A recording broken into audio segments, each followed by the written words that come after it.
Welcome to G5 Math Spot.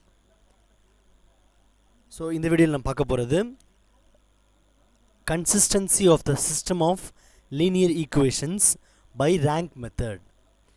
நம்ம last exercise அதுக்கு முன்னாடி வீடியோஸ்ல நம்ம டிஸ்கஸ் பண்ணியிருந்தோம் ஆல்ரெடி consistency பத்தி. So system of linear equations எப்ப consistent சொல்லுவோம் அப்படினு சொல்லி நம்ம பார்த்தோம். At least one solution இருந்துச்சுனா இருந்தாலே அந்த system of linear equations என்ன consistent னு சொன்னோம் நம்ம. சொல்யூஷன் இல்லைனா அது inconsistent னு நம்ம பார்த்தோம்.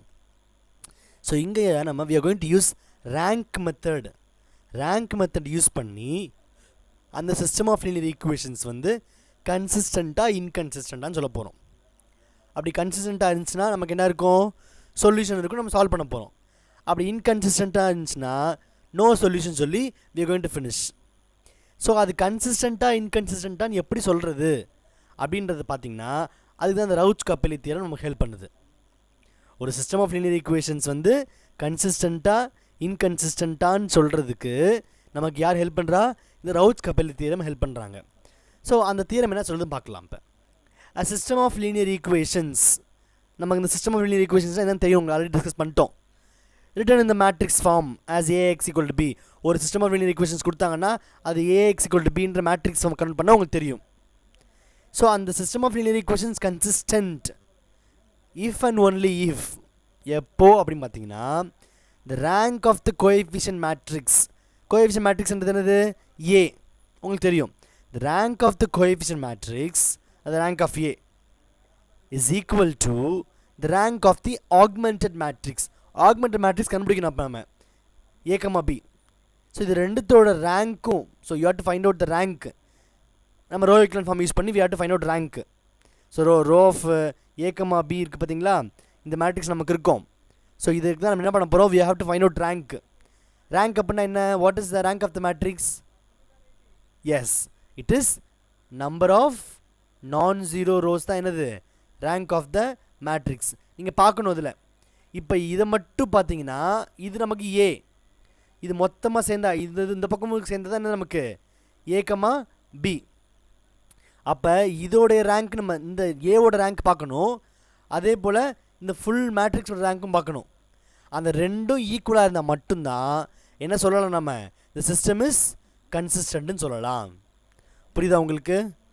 So system of linear equations நம்ம என்ன எழுத போகிறோம், மேட்ரிக்ஸ் ஃபார்முக்கு மாற்றுறோம். மேட்ரிக்ஸ் ஃபார்முக்கு மாற்றிட்டு அதுக்கப்புறம் என்ன கண்டுபிடிக்கணும், ஆக்மெண்டட் மேட்ரிக்ஸ் கண்டுபிடிச்சி we have to use rank row equivalent form use பண்ணி என்ன பண்ணணும், we have to reduce the matrix. அதுக்கப்புறம் என்ன பண்ணணும், நம்பர் ஆஃப் நான் ஜீரோஸ் பார்க்கணும். ஏல இது வரைக்கும் ஏலையும் a, bலையும் பார்க்கணும். ஸோ அப்போ ரேங்க், அதான் ரேங்க் நமக்கு. ஸோ அந்த ரேங்க் ரெண்டுமே ஈக்குவலாக தான் மட்டும்தான் த சிஸ்டம் இஸ் கன்சிஸ்டன்ட். அப்படி சப்போஸ் ரெண்டுமே இது வேறு நம்பர் வந்துச்சு அப்படின்னா நாட் ஈக்குவல் டு, அப்போ rank of A rank of a, b not ஈக்குவல்ட்டாக இருந்துச்சுன்னா, when rank of a and rank of a, b not equal to இருந்துச்சுன்னா the system என்னது, இன்கன்சிஸ்டன்ட். இன்கன்சிஸ்டன்ட்னா உங்களுக்கு என்ன தெரியும், சொல்யூஷன் கிடையாது, நோ சொல்யூஷன். புரியுதா உங்களுக்கு? ஸோ சிஸ்டம் ஆஃப் லீனியர் ஈக்குவேஷன்ஸை கன்சிஸ்டண்ட்டாக இன்கன்சிஸ்டண்ட்டான்னு சொல்கிறதுக்கு நம்ம ரேங்க் மெத்தட் யூஸ் பண்ணுறோம். சரிங்களா? இந்த ரேங்க் மெத்தட் யூஸ் பண்ணி நம்ம என்ன பண்ண போகிறோம், we are going to check whether it is consistent or inconsistent. கன்சிஸ்டண்ட்டாக இருந்துச்சு அப்படின்னா நம்ம என்ன பண்ணுவோம், நம்ம சொல்யூஷன் கண்டுபிடிப்போம். இன்கன்சிஸ்டன்ட் நோ சொல்யூஷன் முடிச்சுட்டு போயிடலாம். So this is what Rouche Capelli theorem explains. So இந்த theorem is very important. Okay, next. So நம்ம இப்போ வந்து பார்த்தீங்கன்னா 1.6 அண்ட் 1.7 இது ரெண்டு எக்ஸசைஸ் தான் நமக்கு மீதி இருக்குது. இதில் 1.6 என்ன பார்த்தீங்கன்னா ரெண்டுமே வந்து டெஸ்ட் ஆஃப் கன்சிஸ்டன்சி தான். கன்சிஸ்டண்ட்டாக செக் பண்ணி நம்ம என்ன பண்ண போகிறோம், we are going to solve. So இதில் 1.6 என்ன பார்த்தீங்கன்னா non homogeneous system of linear equations. And 1.7 என்ன பார்த்தீங்கன்னா it is homogeneous. So non homogeneous அப்படின்றது 1.6 ஃபுல்லாக இருக்கும். சரிங்களா? இப்போ non homogeneous system of linear equations அப்படின்னா என்ன அப்படின்னா, இந்த ஈக்குவல்ட்டுக்கு அப்புறம் ரைட் ஹேண்ட் சைடில் கான்ஸ்டன்ட் இருக்குது பார்த்தீங்களா, இதெல்லாம் நாட் ஈக்குவல் டு ஜீரோ. இதெல்லாம் நாட் ஈக்குவல் டு ஜீரோ இருந்தால் மட்டும்தான் அந்த சிஸ்டம் ஆஃப் லீனியர் ஈக்குவேஷன்ஸ்க்கு என்ன பேர், non homogeneous system of linear equations. புரிஞ்சுதா உங்களுக்கு? அந்த constants it should be not equal to zero. சரிங்களா? ஸோ அப்படி இருக்கும்போது நம்ம எப்படி நம்ம இந்த ரவுச்-கப்பெலி தியரம் யூஸ் பண்ணி எப்படி நம்ம செக் பண்ணலாம் அப்படின்னு பார்த்தீங்கன்னா, so by Rouche Capelli theorem system of linear equations கொடுத்தாங்க, இது நான் ஹோமோஜீனியஸ் புரிஞ்சுக்கணும். Okay, non homogeneous system of linear equations கொடுத்துட்டாங்க. இப்போ நம்ம என்ன கண்டுபிடிப்போம்? மேட்ரிக்ஸ் நமக்கு மாற்றுவோமா? இதை AX = Bன்ற ஃபார்மேட்டுக்கு மாற்றுவோம். அதுக்கப்புறம் என்ன கண்டுபிடிப்பீங்க? ஆக்மெண்டட் மேட்ரிக்ஸ் கண்டுபிடிப்பீங்க. You have to find out augmented matrix கண்டுபிடிச்சிட்டு ப்ரொசீட் பண்ணுவீங்க. ப்ரொசீட் பண்ணிட்டு கடைசியாக நமக்கு ஒரு மேட்ரிக்ஸ் கிடைக்கும். நமக்கு கடைசி ஸ்டெப்பில் ரோ எக்விவலென்ட் ஃபார்ம் ரீச் ஆகும். அப்போ அங்கே நம்ம என்ன பண்ணணும்? செக் பண்ணணும். ஏன்னா நமக்கு இது வரைக்கும் என்னது? நம்ம A இது ஃபுல்லாக சேர்ந்தா என்னது? நமக்கு A, B. ஸோ இப்போது நான் 3 காலம் அவங்க பிரித்து கொடுத்துருக்கேன் பாருங்கள். ரேங்க் ஆஃப் ஏவும் ரேங்க் ஆஃப் A, Bயும் என்ன இருந்துச்சுன்னா, என்னன்றது என்ன பார்த்தீங்கன்னா நம்பர் ஆஃப் அன்னோன்ஸ். இப்போ இங்கே எத்தனை அன்னோன்ஸ் இருக்குது? X, Y, Z 3 அன்னோன்ஸ் இருக்குது. அப்போ ரேங்க் ஆஃப் ஏவும் ரேங்க் ஆஃப் A, Bயும் நம்பர் ஆஃப் அன்னோன்ஸுக்கு ஈக்குவலாக இருந்துச்சு அப்படின்னா, சப்போஸ் 2 ஈக்குவேஷன் தான் 2 அன்னோன் இருக்கும், X and Y இருக்கும் வச்சுக்கோங்க. அந்த நம்பர் ஆஃப் அன்னோன்ஸுக்கு ஈக்குவலாக இருந்துச்சு அப்படின்னா அந்த சிஸ்டம் ஆஃப் லீனியர் ஈக்குவேஷன்ஸ் என்ன? கன்சிஸ்டன்ட்னு சொல்லலாம். அப்போ கன்சிஸ்டன்ட் அப்படின்னா என்னது? யூனிக் சொல்யூஷன், ஒரே ஒரு சொல்யூஷன் தான் இருக்கும். அதுக்கு ஒரு you will be finding values for X, Y, Z. இது மூணுத்துக்கு ஒரு வேல்யூ கண்டுபிடிப்பீங்க, அவ்வளோதான். அது unique solution. Only one solution exist. Suppose rank of ஏவும் ரேங்க் ஆஃப் A, Bயும் n-k அப்படின்னா சப்போஸ் நம்பர் ஆஃப் அன்னோன்ஸ் 3 இருந்துச்சுன்னா n-k அப்படின்னா என்னது? 2 இருக்கலாம், 1 இருக்கலாம். சரிங்களா? So k is not equal to 0. So 3 இருக்கலாம், 2 இருக்கலாம், அல்லது 1 இருக்கலாம். நம்பர் ஆஃப் அன்னோன்ஸை விட கம்மியாக இருக்கும்போது. சரிங்களா? அப்படி இருக்கும்போது கன்சிஸ்டன்ட் தான். ஆனால் எத்தனை சொல்யூஷன் இருக்கும் பாருங்கள்? Infinitely many solutions. ஸோ அதுவே ரேங்க் ஆஃப் ஏவும் ரேங்க் ஆஃப் A, Bயும் ஈக்குவலாக இல்லை அப்படின்னா இன்கன்சிஸ்டன்ட்னு சொல்லி you can write no solution சொல்லி முடிச்சிடலாம். ஓகே, நான் இப்போ உங்களுக்கு ஒரு எக்ஸாம்பிளோடு சொல்கிறேன் பாருங்கள். இப்போ ரேங்க் ஆஃப் ஏவும் சப்போஸ் எனக்கு நம்பர் ஆஃப் அன்னோன்ஸ் வந்து 3ன்னு வச்சுக்கோங்க. இப்போ இந்த கொஸ்டினில் பார்த்தீங்கன்னா X, Y, Z 3 அன்னோன் இருக்குது. நமக்கு சிலபஸ்லேயும் 3 அன்னோன்ஸ் தான் நமக்கு இருக்குது. சரிங்களா? மேக்ஸிமம். இப்போ n = 3ன்னு வந்துச்சு அப்படின்னா அப்போ ரேங்க் ஆஃப் ஏவும் ரேங்க் ஆஃப் A, Bயும் 3ன்னு சொல்லுங்கள். சப்போஸ் ரேங்க் ஆஃப் ஏவும் ரேங்க் ஆஃப் A, Bயும் ரெண்டுமே நமக்கு 3 இருந்துச்சுன்னா very simple, the system is consistent சொல்லிடணும். சொல்லிவிட்டு you have to say that is a unique solution. அப்படி யூனிக் சொல்யூஷன் அப்படின்போது பேக் சப்ஸ்டியூஷன் மெத்தட் யூஸ் பண்ண பார்த்தீங்கன்னா லாஸ்ட் இதில் அதே மெத்தடில் நம்ம என்ன பண்ண போகிறோம்? We going to find the solutions. ஏன்னா நமக்கு Z இருக்கும், அப்புறம் YZ இருக்கும், அப்புறம் XYZ. இது நம்ம பேக் சப்ஸ்டியூஷன் மெத்தட் யூஸ் பண்ண பார்த்தீங்களா? அதே மெத்தட் யூஸ் பண்ணி you'll find the solution that will discuss இந்த ப்ராப்ளம். No problem. ஓகே, அப்போ n-k அப்படின்னா when ரோ ஆஃப் ஏவும் ரோ ஆஃப் A, Bயும் 2 இருந்துச்சுன்னா என்ன பண்ணுறது அப்படின்னா அப்போயும் கன்சிஸ்டன்ட் தான். ஆனால் இன்ஃபைனட்லி மெனி சொல்யூஷன்ஸ், நிறைய சொல்யூஷன்ஸ் இருக்கும் அதுக்கு.